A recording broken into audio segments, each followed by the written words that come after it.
皆さん、こんにちは。ウキウキジャパニーズポッドキャストのお時間です。皆さん、夏が来ましたね。日本はとっても暑くて、ムシムシする夏が来ました。ムシムシする。わかりますか皆さん。オノマトペですね。日本ではよく聞くオノマトペです。意味は、湿気があって暑い。暑いだけじゃなくて、湿気があるからジメジメしていて暑いっていう意味です。はい。ジメジメ。これもオノマトペですね。ジメジメの意味はわかりますか？ジメジメの意味は湿気が多いとか陰気なので、ちょっと不快な気持ちが入っている言葉です。基本的にはネガティブな使い方をします。はい。ジメジメしているから、今日は今年初めて冷房を入れました。冷房の乾燥機能を使ったので、部屋がカラッとしました。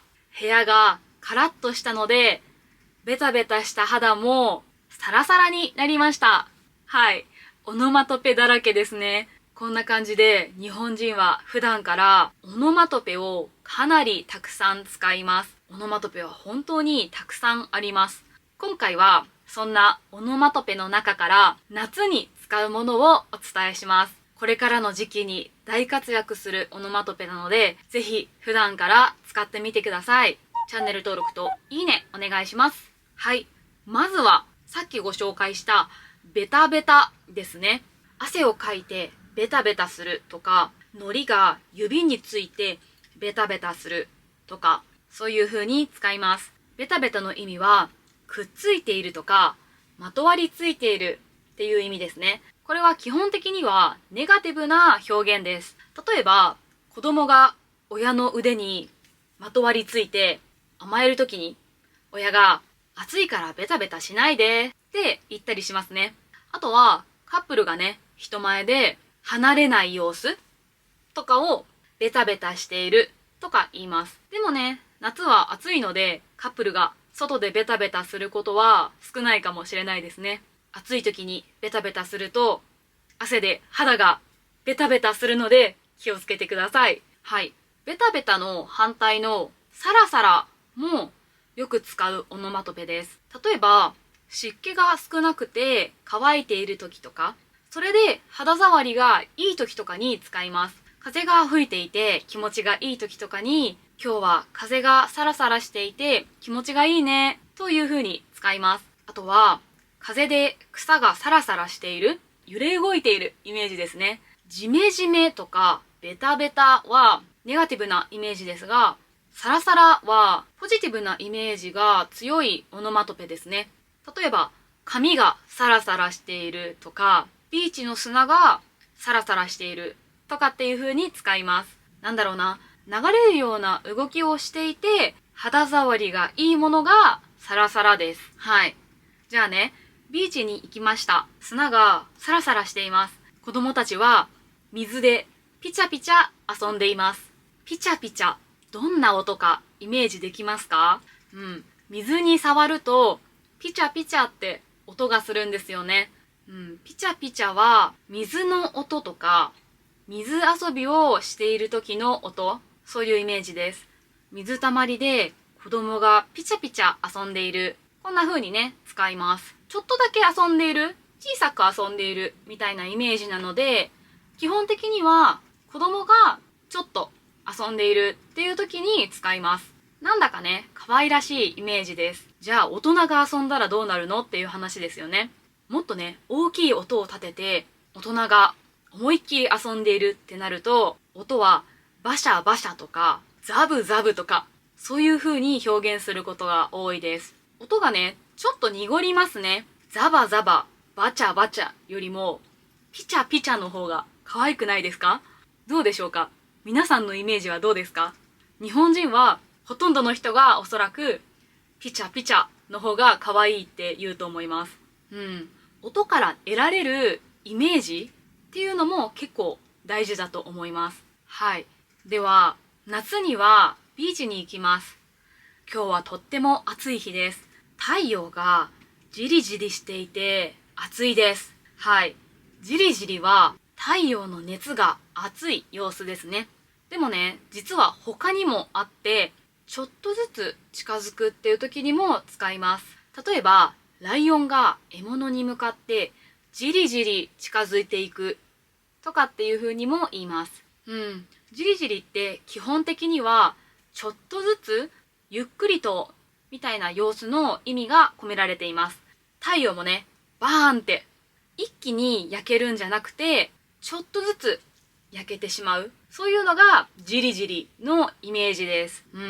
そんなね、太陽はギラギラ輝いています。ギラギラは強く光っている様子ですね。なので、基本的には見た目の話です。あとは、目がギラギラしているねとかっていう風に使います。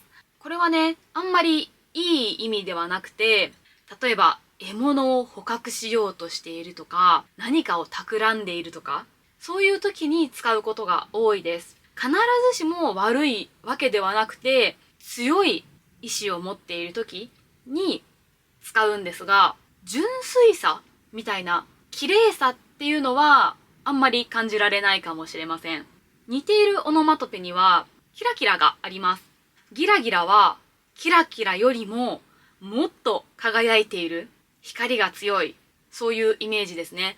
眩しくてうわってなるぐらいの強い光がギラギラです。だから目がキラキラしているねって言ったら、それはね、目がギラギラしているねとは印象が全く違います。目がキラキラしているねって言ったらすごくいい印象です。